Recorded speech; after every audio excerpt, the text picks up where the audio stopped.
Hello, everyone. Uh, Good afternoon, Anna. And thank Huh? you, everyone, for joining today's live. So it's been a month, isn't it? It goes so quick. Did you Yes, realize it that does. it's gone so quick? I know. I'm sure it's only February still. Yeah, when we started this year, beginning of the year in January or last year, end of the year, we thought that, okay, we're just ending to the another year. And we are just ending another year right now, and I didn't realize that it's gone. It's gone. It's gone so quickly. I know. As soon as I started seeing the Christmas stuff in the shops, I was like, "That's it. That's it. That's the year gone." Because now everyone's on the wind down, to the end of the year. So things slow in pace, unless you're a retailer. Bless you. I used to work in retailer, but it's that sort of wind down. You're like, "Oh God, I've only got what is it, 6, 7 weeks to go? I've lost track of time. It's weeks, mere weeks till the end of the year. So, oh goodness." So thank you everyone for joining today's live webinar. I'm Dr. Shah Siddiqui and my co-host Anna Bravingtone. You probably know us from our LinkedIn and all other social media that we have. But if you wanted to know us more, please visit our profile on LinkedIn. You will understand. So Anna is the innovation director of Aram Innovation Center, and as well as the founder of sorry, I always forgot the name. Those that Yeah, dare. those that dare. And you know that I have problem of my memory, so it's difficult for me to remember names. But anyway, she has excellent career, and I would say in technology as well as in business development, marketing, so on. So my career as well shadow both of us. So we are on the same space and we understand technology very well, business development very well, marketing, and so on. So with this program, we intend to support individual businesses from start to end. Anna, most of the time when I go to talk, I give the example of behind the jar. You know, Mm. not info. When you are in the jar, you cannot see behind the jar. I mention your name all the time. That okay, you have to see through things behind the jar, behind your Yeah. business, not in your business. Then you can build a great business. The technology is changing rapidly. Politics is changing rapidly. So we are talking about Yeah. Donald Trump. What's going to happen with the CO2? What's going to happen to green initiatives? Because he's going to be knock off everything. He doesn't want green. He wants prosperity. He wants jobs, but not with green. So we have a lot of things to cover today. So we're going to be talking specifically how you can fund your innovation, how you can fund if a charity or if a business in detail, Anna. So we're going to be asking question to each other. And if you have any question, please feel free to ask us through the comment box. And thank you very much for joining today's webinar. And we do this webinar from Andy Business Club. You know that me and Anna, we part of the Andy's Business Club, and we intend to contribute knowledge, not any sales page, nothing, just only contribute knowledge. If you need support, we have great network to support everyone. So Anna, thank you. Another day for us to talk about. When we talk about crowdfunding, what would be the initial thinking that we would do? Because sometimes when you think about crowdfunding, we have a great idea and we think that we're going to be earning millions, like the small baby step that Captain, uh, I forgot his name. He died and he raised more than 30 million pounds for NHS. Yes. Uh, so not every initiative is like that. So it struggles a lot of things. So what the first thing we would think when you think about crowdfunding or funding? Do you know what? I think the biggest thing that people don't think about is the research. Mhm. So when I used to work a lot with Kickstarter companies, and they had these magnificent ideas, that they want to put them on Kickstarter, and they would want to earn millions from it. And what you found is that they'd have this product and they go, oh, no one's ever invented this. No one's ever thought of this before. Mhm. And then a quick bit of desk-based research, and they had there was sort of 3 or 4 in the market. It might not have been identical, but they were very, very similar. Mhm. So, it's I think the biggest thing that people don't think about is the research and making sure that something else in the market suits you well.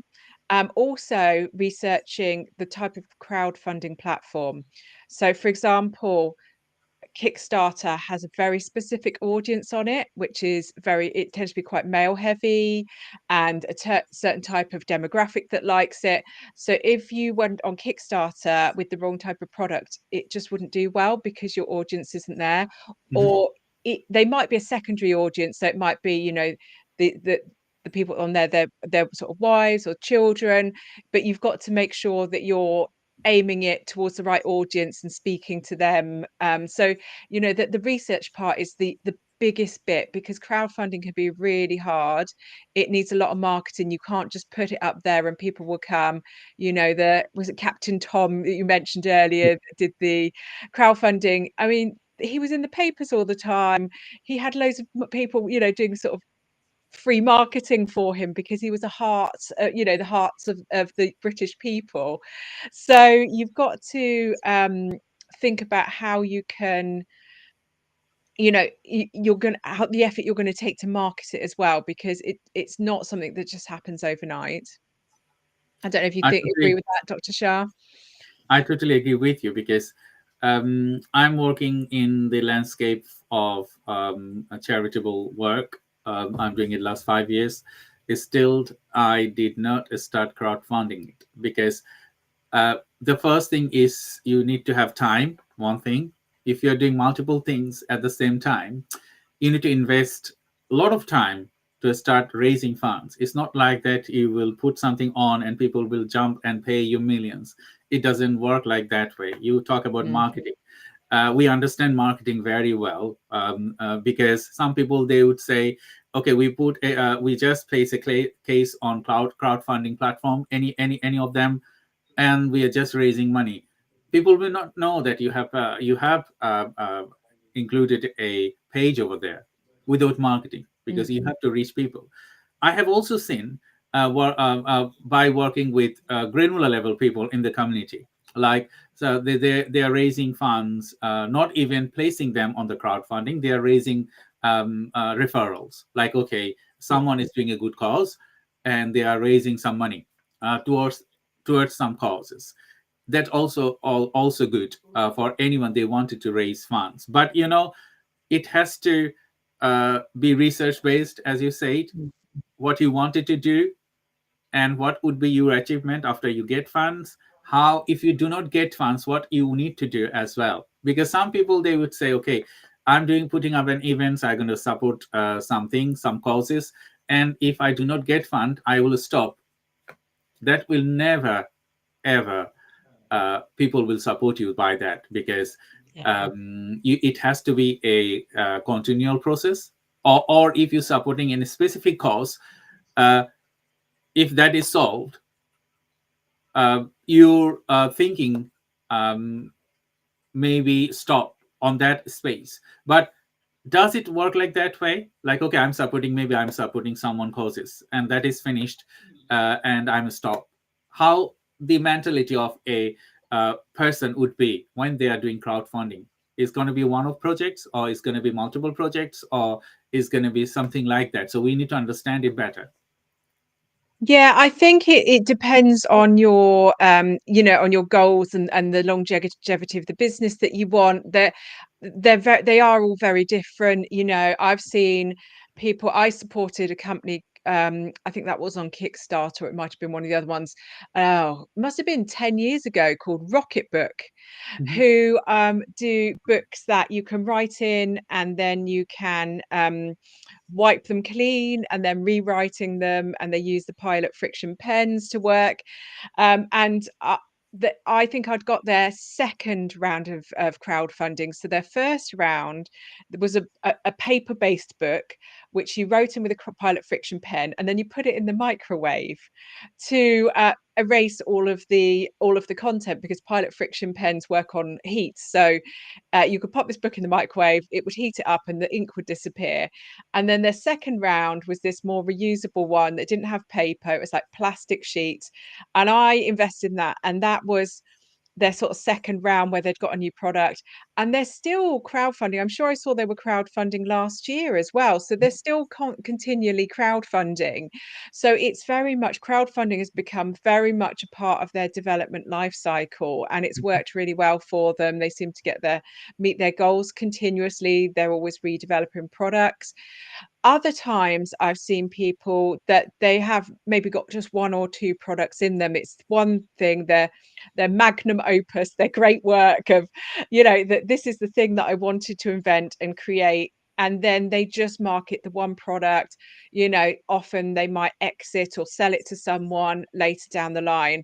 Actually, I think this is as well as research, think about, this is the other area that people don't concentrate on, and it is the planning. So it's prior to, you've done your research, you don't just put something on Kickstarter or crowdfund or Crowdcube or crowdfunding any platform. You do a big pre-plan beforehand, but you need to plan, like you said, what happens afterwards. Do I plan for this business to be a long one where we're going to iterate through products? Is it going to be a one-off? There is an unknown as well. You might create one product and then decide to do them in the future. So there's a huge planning piece of, it's not about the product, it's about the business that you're going to own. Because don't focus too much on the product. What is it that you want from business? Do you want a sustainable business that's going to keep you going for life? If we look at companies like Tonybox, I don't know if they actually crowdfunded, but I've seen similar things crowdfund, which is a little player that you can listen to, and they, or is it Yotto Player might have crowdfunded, which is an alternative, but they're these little children's players, and they're screen-free players, and you put little cards in Yotto, and Tonybox you put little characters on, and they've got one product, but they keep developing it with new characters, and there's longevity. So they must have thought ahead, how can we make this product keep reselling and keep people interested? So you've got to think that entire business process. Where are you and where do you want to go in the future? Because it's not about the products, it's about what you want as a business. Do you want to sell something, make millions and exit? Do you want to keep it going for years? Because I think sometimes people, when you're starting a business from scratch and just bootstrapping it or whatever, you think more about the business because you're working in it. Crowdfunding can give a bit of a change of reality because it's so product focused. I totally agree with you, Anna. And when you were talking, you mostly said product, business. When I'm talking to different people, different businesses, some people, they're doing charity. They think crowdfunding is a good way to develop their services or develop or support people.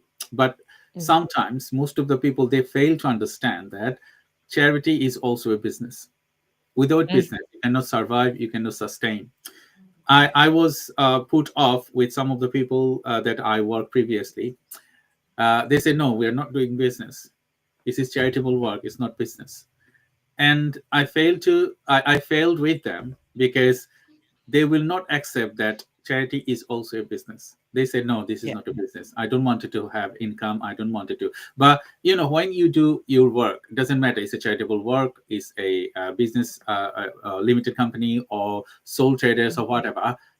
You have to have a mechanism of business for self-sustain and and survive. You mention all the time business product.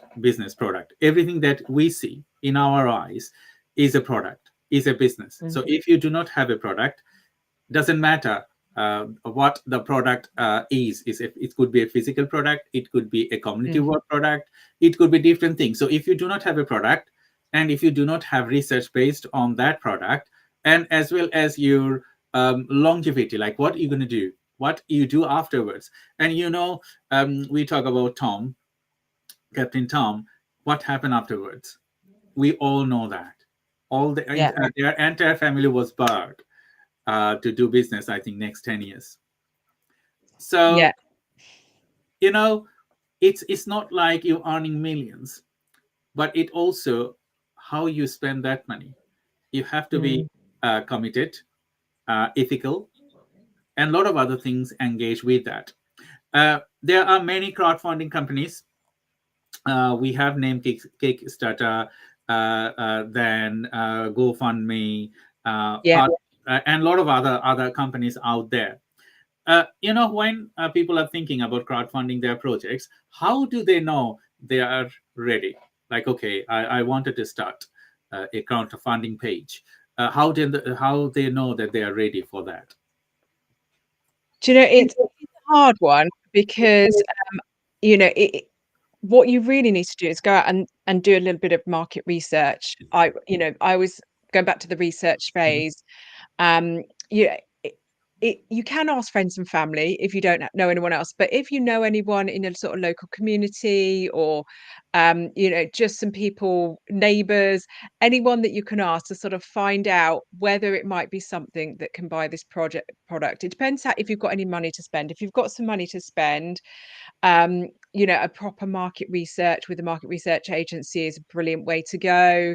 I've seen it before where people have brought sort of prototypes of toys along and kids have played with them and they've tried them out. If you've got a service, more service based, you could ask people that potentially might use your service. I'm in lots of business communities. There's bound to be, I could ask in maybe Mums in Marketing, which is one of my favorite communities, or locally we've got You Are the Media group. So I've got these friendly communities. So if I wanted to do a new product, I could say, oh, what do you think of this? Do you think, would anyone buy this? What would you what would you say to this? Would you pay for this? How much? So there are different areas you can do quite informal market research, because um, the problem is if you don't know there's a desire, because just because you want a product doesn't always mean that other people want them. You might have just a very niche problem. Um, and I know the lady I spoke about, Mums in Marketing, actually, um, she sort of thought, oh, I really finding it hard being a mum in marketing, because marketing is a very full-on career, and and trying to have children at the same time can be quite isolating as a marketeer. So she sort of started a little group, a free group, just saying, "Oh, do other people feel like this?" And everyone went, "Yes, me, I feel like this." So she sort of started small, just this free group, and then what happened is that she's now got, Mums in Marketing's got a huge membership, paid for membership section as well. They do events. So, testing the water in different ways is a really good way of doing that, because the amount of times I've seen stuff on um Kickstarter and it's actually just not taken off. The other option as well is you can do like a pre-campaign. So you can do a landing page about your whatever it is that you're trying to do, whether it's product, service, and say, oh, sign up beforehand if you're interested when this goes live. And what you can do is you can put that up, you can put some ads around it, and you can not only see if people sign up, but also you might get some social media comments around it. I've seen a few Kickstarter campaigns recently. There's I think it's Claude AI technology. So I think they did it one a while ago. I think it might have been Kickstarter campaign, and they're just launching a new technology, which is an AI. You put it on your wrist or around your neck, and it listens. You can get it to listen to conversations, and it can summarize them. So great for people with memory issues. Um, their social media posts, I saw them around, oh, we're worried about security, we're worried about this, not sure if it'd be practical, etc. Where they haven't put it live on crowdfunding yet, and sort of address concerns and some research, from a bit of ad money that you've put out. And then, you might decide to pull the Kickstarter campaign if actually you think this is going to be a total flop and you've just lost the money on ads. Or you might be able to improve it, ready for the Kickstarter and the or the crowdfunding campaign, and launch it. Charity is a little bit harder because you're not really sort of, it's slightly harder to test the market, but you can do a similar thing saying, we want to raise funds for this, do you think it's a good cause? maybe putting out a few surveys, etc. I don't know what your thoughts are on that, Dr. Shah. I would say similar to you, Anna, because when you think about a cause, it doesn't matter is it charitable or it is profitable. Charitable can be profitable as well, because if you do not have profit, you cannot invest it. It doesn't matter what you do. So this has to be the core methodology. Anyone they wanted to grow, doesn't matter what is your product is, what is your idea, if it's charitable or if it's business, it has to be a business mentality. Like, okay, you know what you're doing, how you are doing, and then if you get the fund, how you're spending, and after that, how you keeping the records. Because you're going to be, if it's a Kickstarter project, people sometimes some crowdfunding projects, people will invest on you to get a return back. So if you do not consider yourself, okay, you are just getting money and bust, you're not going to do anything in your future, isn't it? How Yeah. do you maintain that? So um, when someone is starting to crowdfunding, you need to wait for the right, I would say, for the right information for your company, how you're going to be working with a group Yeah. or probably your community. Start from the family, because family, they can trust you, they can also fund you. You can self fund yourself, and then do the research specifically, and then tailor your methodology, what you need to do, Mm. what how you can achieve, and with who you can achieve. Because when you're working alone, less success. When you have two brains, you got double. And when you have 10 brains, it's more than that. So in relation with crowdfunding, and as well as adding a team, how important it is to understand people and add value within team to become successful. Mm. Yeah, absolutely.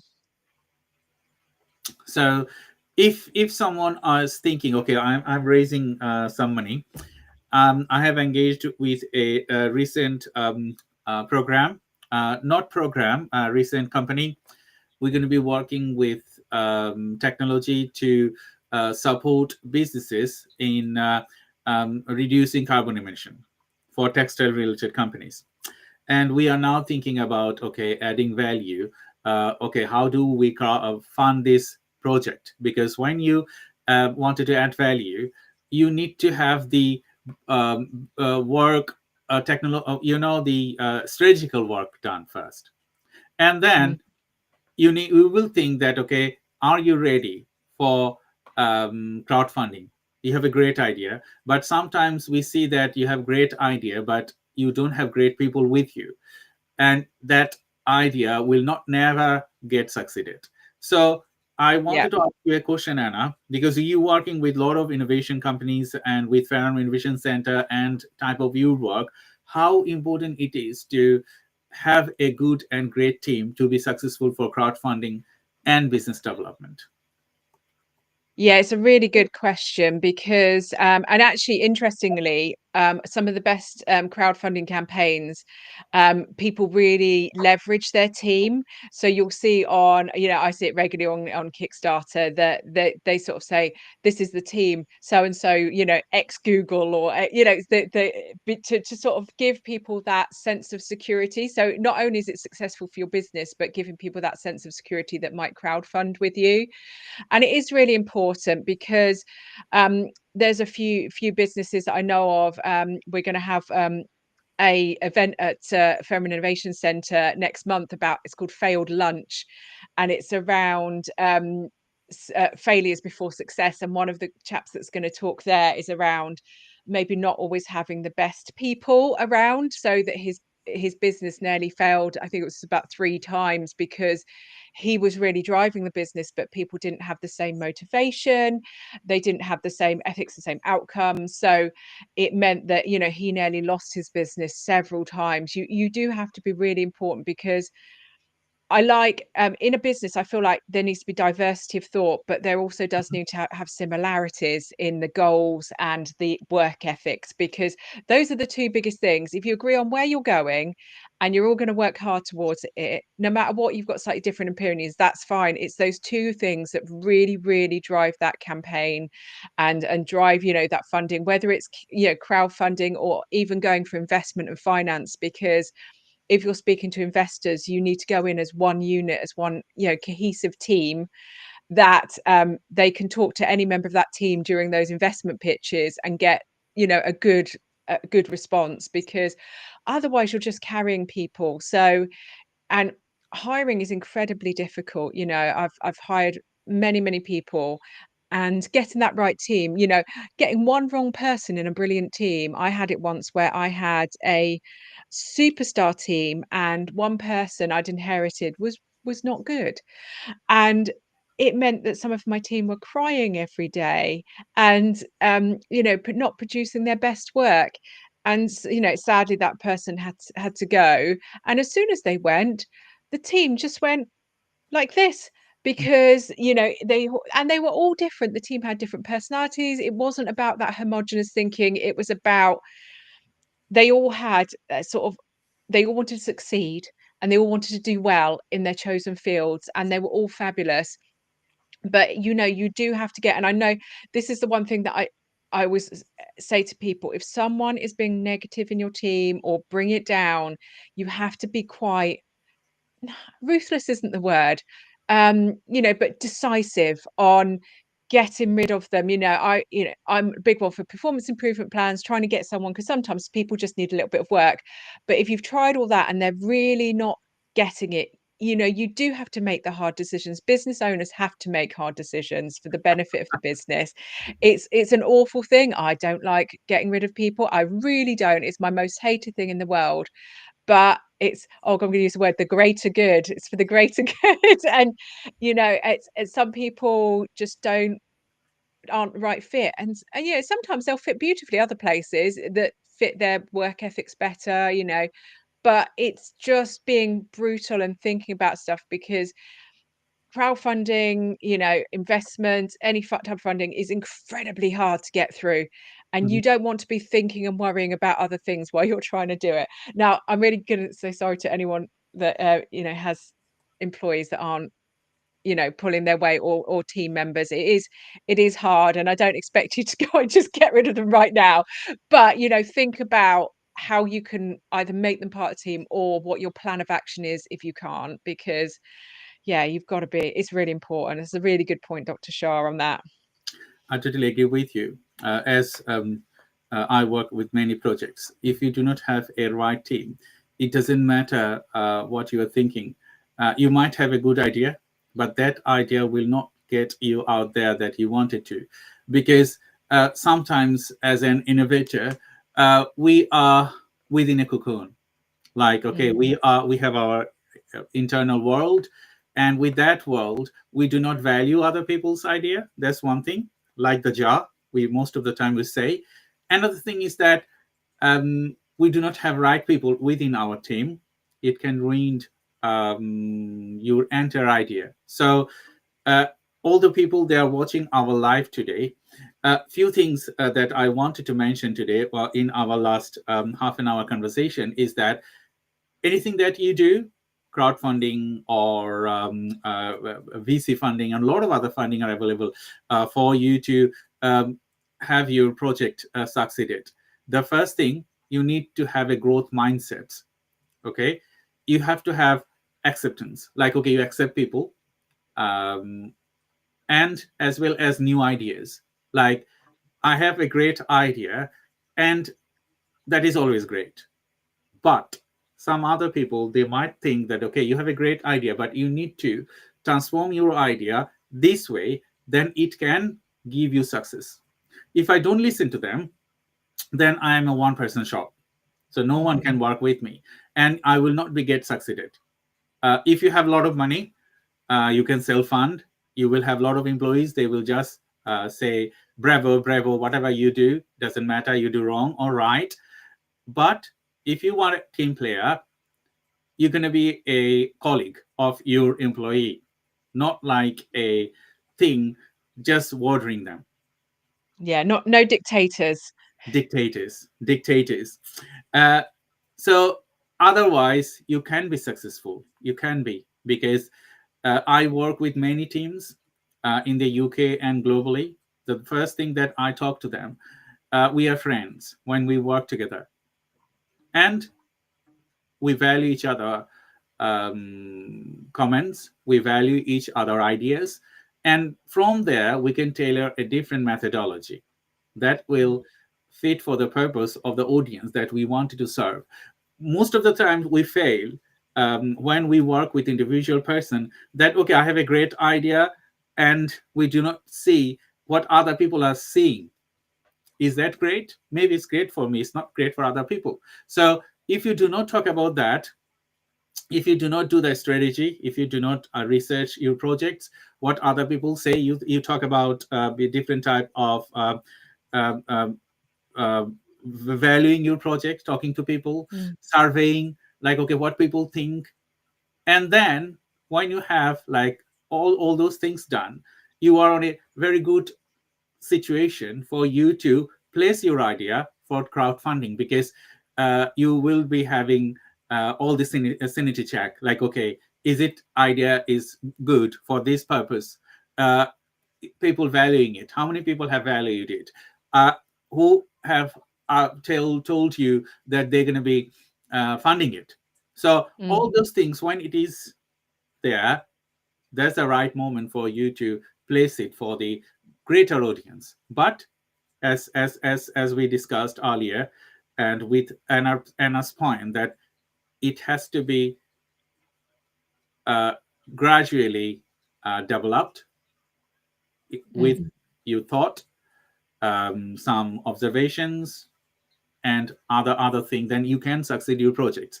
I have a Yeah. list of different type of crowdfunding projects, like uh, Peelable smartwatch.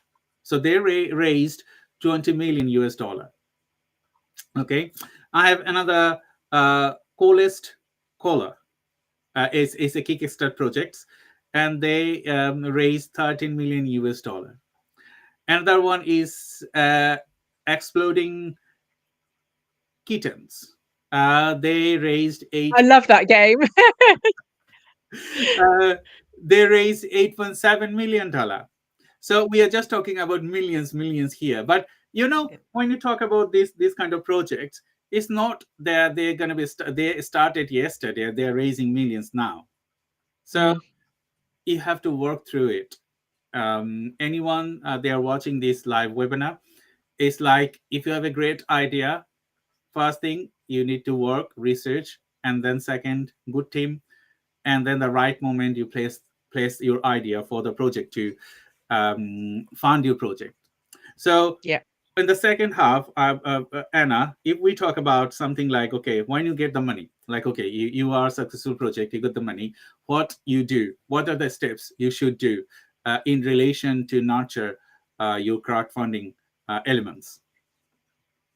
Yeah. So the biggest thing that I see, which is a problem when people are crowdfunding, is that they've got all this audience that has put a lot of money into the product. And the best way to keep them on side is to keep them informed, because once you've got money out of people, they can get very antsy, very upset if you don't let them know where things are progressing. Because often when you're crowdfunding, um, if it is a product based, you may have only got to prototype stage when you crowdfund. So or if it's a technology product or a physical product, you might have got to sort of prototype stage. And what I see is a lot of crowdfunding where it doesn't update people regularly. Should be updating them very regularly, even if it's very small updates. You should never have someone come and ask you what's going on, and never have comments on your crowdfunding what's going on. You should always update them, even if it's we're still getting, we're still developing it, but you could, if it's a technology piece, you could be telling them about the components you've created, or the pieces of software, bits of the software that you've done, if you've got, if you're doing it for a piece of tech and you've got Jira tickets, just tell them like some of the tickets that you've done. Just keep an update, because people love to be involved. They love to be informed, because they are not just putting money towards the end product. They Mhm. are putting money into your business. They want to be part of it. There are a couple of different types of crowdfunding as well, because there's equity based as well, where you give people Mhm. some equity, and those ones it's even more important, because they've got some equity potentially riding on this. So making sure that you're really, really keeping people up to date, and being very frugal with your planning. I think once people get these millions, they suddenly start splashing out on getting a huge team and of people, and then they sort of run out of money very quickly, Mhm. and they've underestimated how much things cost. So you do have to be very frugal with your money. My biggest bane of my life is that people don't create even a basic cash flow forecast. Mhm. So forecasting what you're spending. So if you're getting millions, do make sure that you get you've got at least a basic cash flow forecast, what your outcome is, what your incoming, because that money can disappear so quickly. So Mhm. you need to be making sure that you're spending it right. Don't go and ramp up your team to huge levels. If you're not ready to start marketing, don't get a marketing, don't spend out on all these different things. So it's because what I seem to find is, when you see a lot of this crowdfunding and general funding as well, because you need to keep investors informed, is communication and tight money management. You see a lot with, I think it was at Uber I read the other day, they've got a lot of investment and they're still not breaking even because they've got huge outgoings. So Mhm.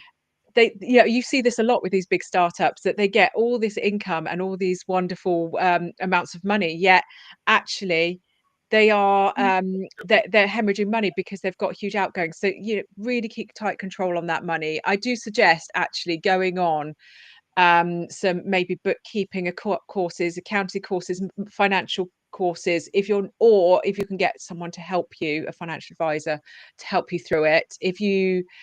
Or if you're going investment, sometimes the investors team can help you, because that it can be quite scary how much you can run through that money. It's very much like my son on pocket money day, and he'll spend it within about half an hour of him getting his pocket money. So don't be like my son. I totally agree with you, Anna. So we have some questions from the audience, and thank you everyone for joining this live webinar. And it is recorded, and you can recap this webinar on our social media, LinkedIn, and YouTube and Facebook. We have questions from author Sandra Carter. What percentage do crowdfunder take, or does it differ? Yeah, so it does differ depending on the platform. And I think in some cases, some of the chat ones that you're doing charity, they won't only take a small percent or no percent. Mhm. But it does vary. It's normally a percentage of your end pledge. So I think so, like Crowdcube, which is the UK one, I think that's about 2.5%, I think, and I think Kickstarter's about 5%. But also there are other fees on top of that, because some of them there's a payment processing fee as well. So, it can end up, which, I think they're about 2 to 5%. So it does depend on the payment processor and the platform you're using. Um, I would say the one risk you have with crowdfunding, if you have a very small margin business, then I've worked in businesses where there's only a 5 or 10% margin. If that money's disappearing on on your crowdfunding, then that can leave you a bit stuck. So make sure that your margins of that end product will be able to be covered by your sales, because otherwise you might get a bit stuck and not have any profit, or even have a loss, for even if you have a large amount. So this is, once again, it's really important to do some financial modeling, understand what margins. So if anyone's not sure about margins, that is basically the price that you're going to spend out in your business, so your basic business costs, versus your profit, and the margin is the size of the difference. So like a 5% margin is very low, and there's not much margin, there's not much room for error, for discounting and extra expenditure. Where some businesses, they have a 40-50% margin, which is huge, and you've got more room to play with money. So because it's just the way with some businesses. I worked in gaming for a while, and in gaming, when you're selling gaming products like games, that I think they're, and consoles, some of those are only like 4-5% margin on them, which makes it incredibly tight for, you know, no marketing budget to market some of those. So yeah, be aware of that if you are crowdfunding, and do look around.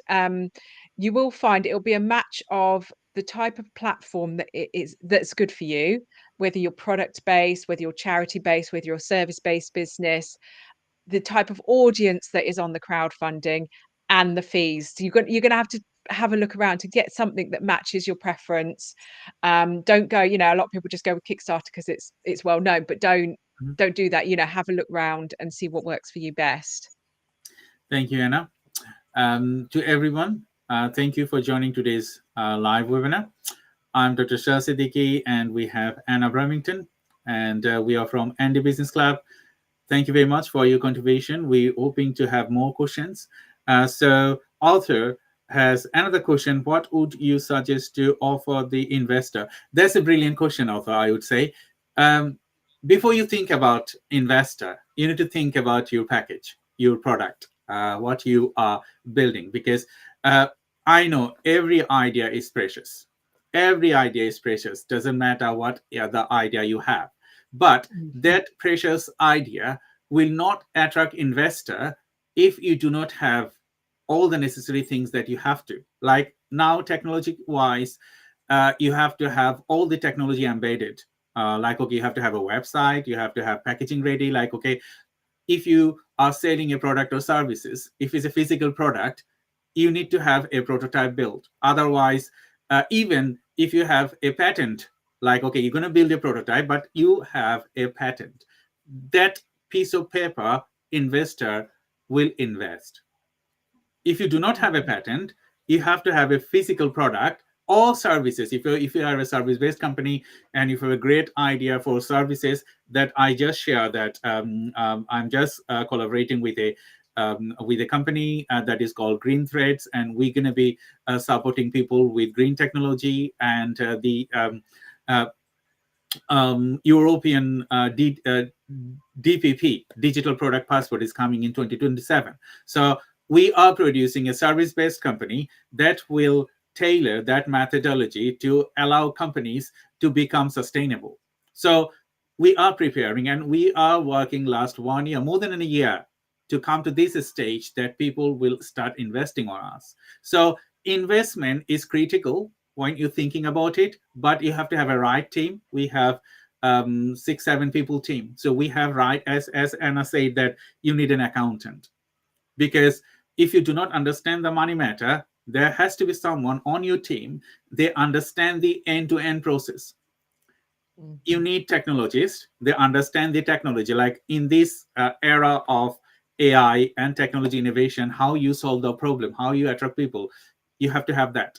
You have to have proper people on your team, they understand the business very well, and all the puzzle pieces. If you have that within your team, people will pour money to you, because they will feel safe, comfortable, and you will be profitable.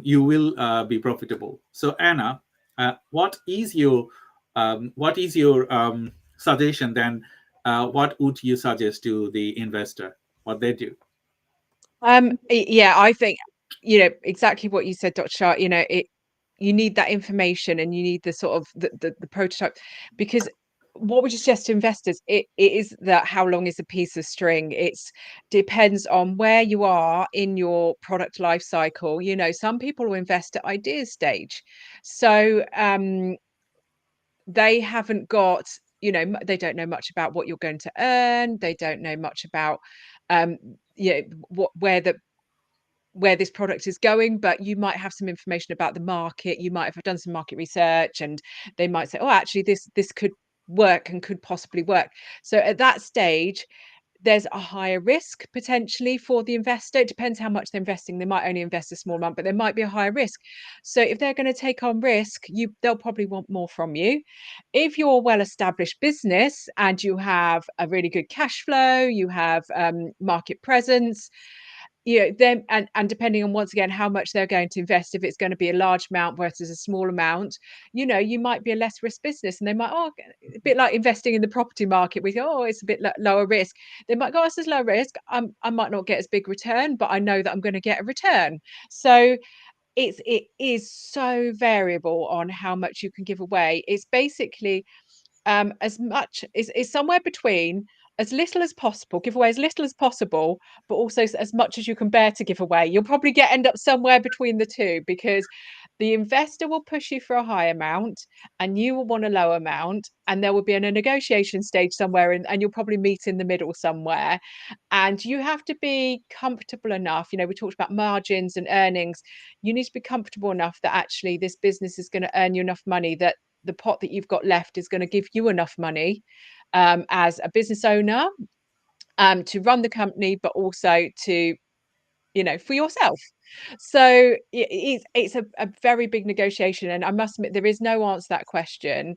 But I do suggest watching Dragon's Den, the show, because that gives you some idea of, they've got lots of businesses at different stages in different industries, and the dragons give them lots of different types of help, and you'll sort of you'll get a feeling for maybe some products and services that are like yours, that maybe you might get a gauge for it. You can actually, we have a platform called Bowhurst, which is really good, but it's a bit expensive for small businesses and startups. But if you can find, there is information around there, and that's wonderful. That platform's brilliant, because I can see investment across lots of different businesses and how much people invested, etc. So I can kind of get a gauge for how much people might invest, etc. So there is information out there, which is brilliant. So yeah, I would say just do a bit of research. Don't just jump into the first offer, and see what works. Thank you, Anna. And another thing that I would recommend you to do, because you have a brilliant idea, that's fine, but you have to create a different type of pitches. Like if you are pitching to an investor, that you have to tailor your methodology based on what they want, not like you want. You want investor, you have to play with them. So what they want, your pitch is going to be tailored to them. If you are pitching to Innovate UK, like if you're in the UK, or if you're pitching to any government organization, so every funding agencies or crowdfunding agencies, they have specific methods and they have a specific vision. So if you're not tailoring your methodology to based on that aspects, you're not going to get funding. They're not going to fund you, because everyone has their vision, everyone has their own way to work. So tailor your methodology based on who you are targeting and why you are targeting, and how you're going to be establishing your vision through their money. That is very important. I have another question from Rahanuddin.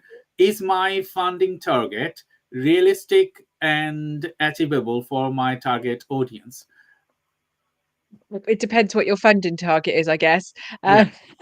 I would say, if you want to know that, I think what we've just suggested, about the research, of going and having a look at similar companies, finding what they've raised, who they've raised it through. Good watch of Dragon's Den if you're a product or based business, because they do a lot of product based businesses.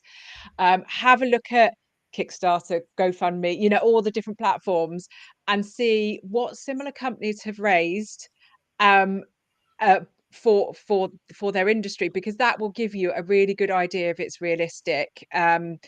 Because it is all about that research phase.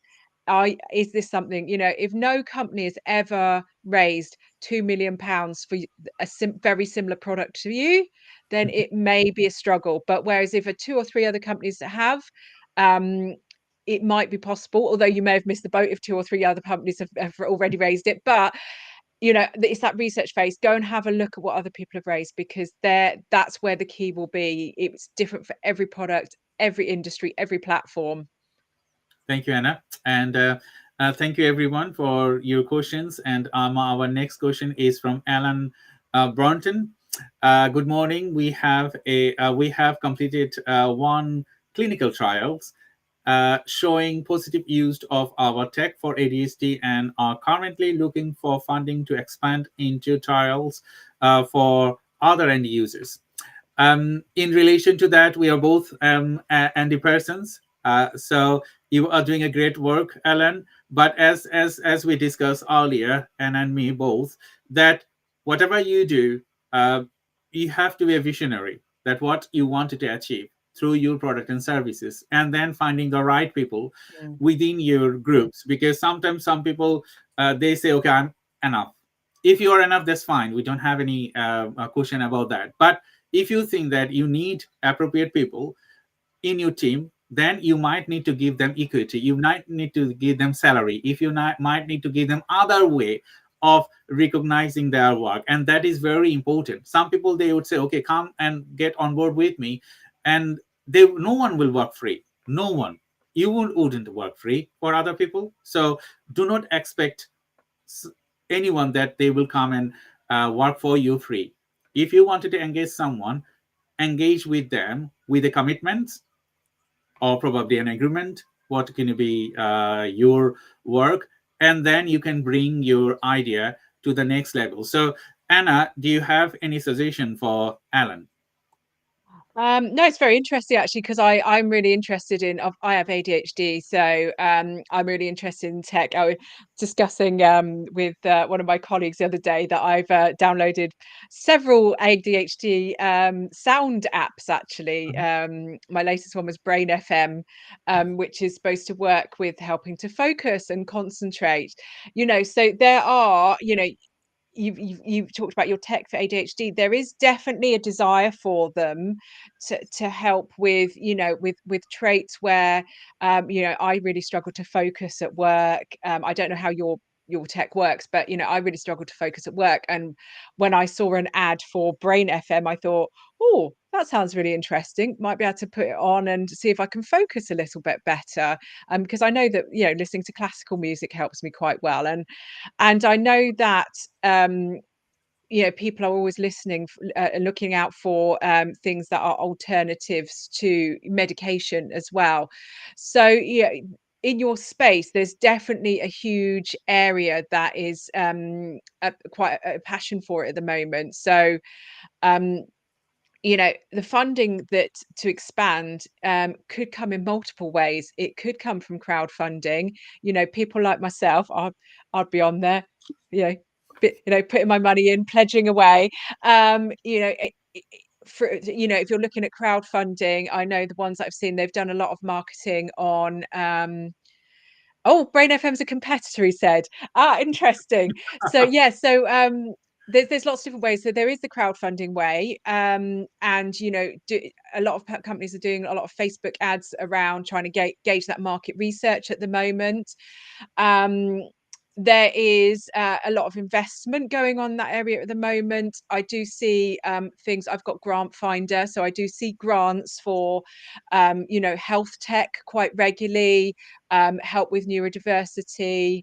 I clicked on your link as well and saw that it was helping with Alzheimer's. You're looking to potentially help with Alzheimer's as well, which is interesting because I saw a grant for tech that helps with Alzheimer's the other day. So that was really interesting. So there is this need for people that are interested in tech to be able to help with these conditions or neurodiversity, that where we just want to I want to function a bit better at work.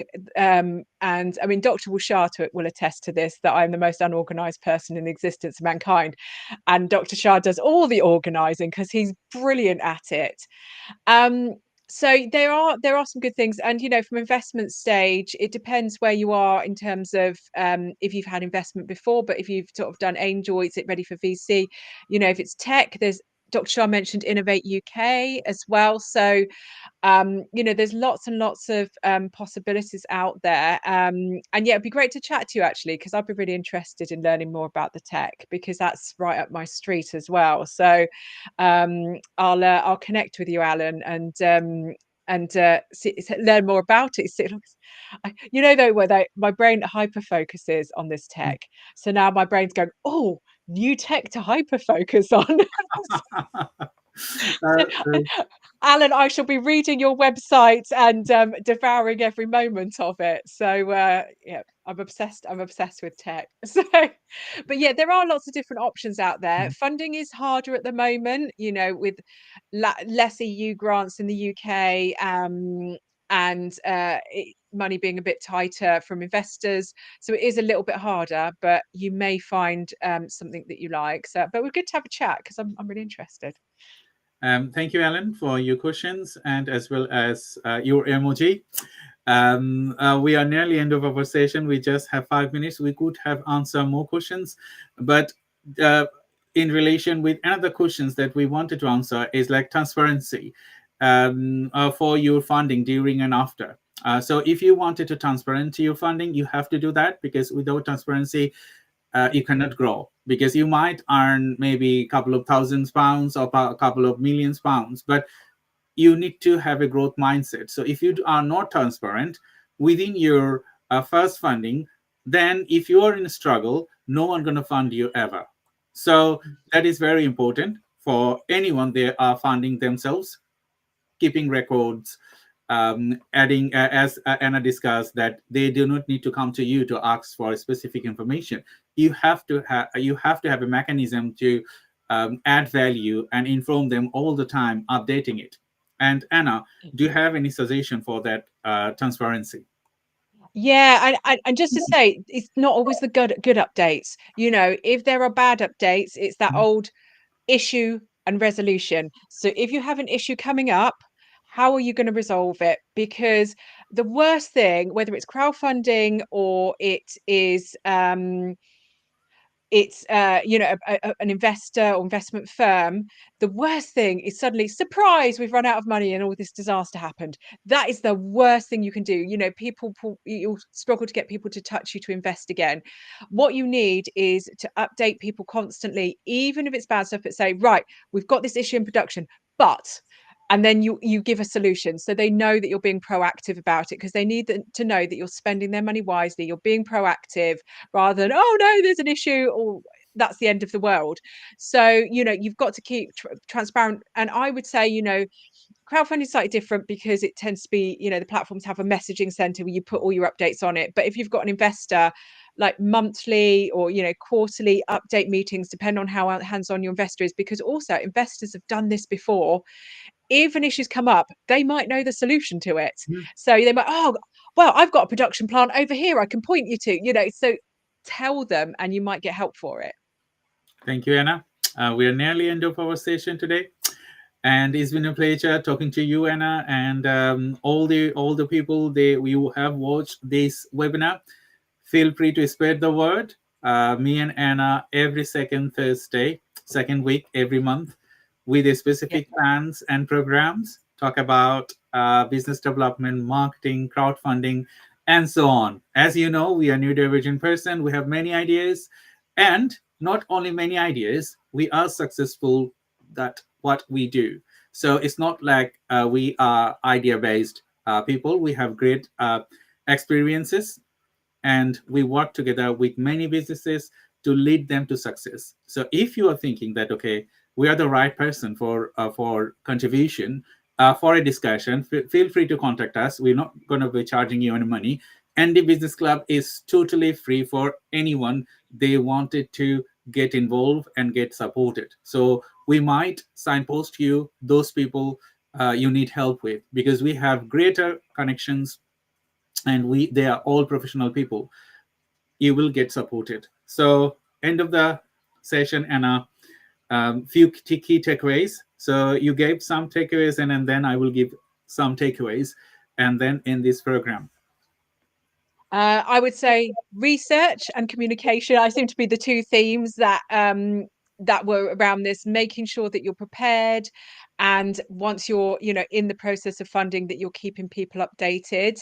And also my other takeaway is, don't tell Anna about new technology, Alan, because now I am going to hyper focus on, was it Cymatrax? So I'm now going to be hyper focusing on that for the rest of the day.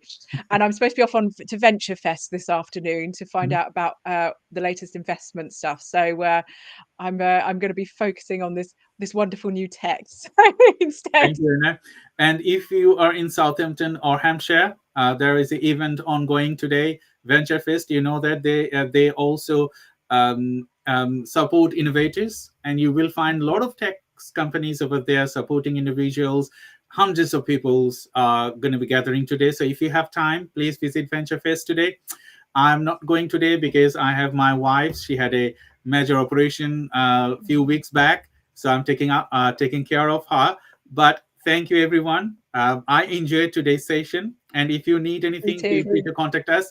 But two or three takeaways that I wanted to discuss is that uh, after research, you have to have a great team. Don't think about grabbing all the money yourself. You have to be proportionate with your idea, because great team can give you great success. So when you have a big piece of cake, if you have a small piece of cake from there, that's enough for you.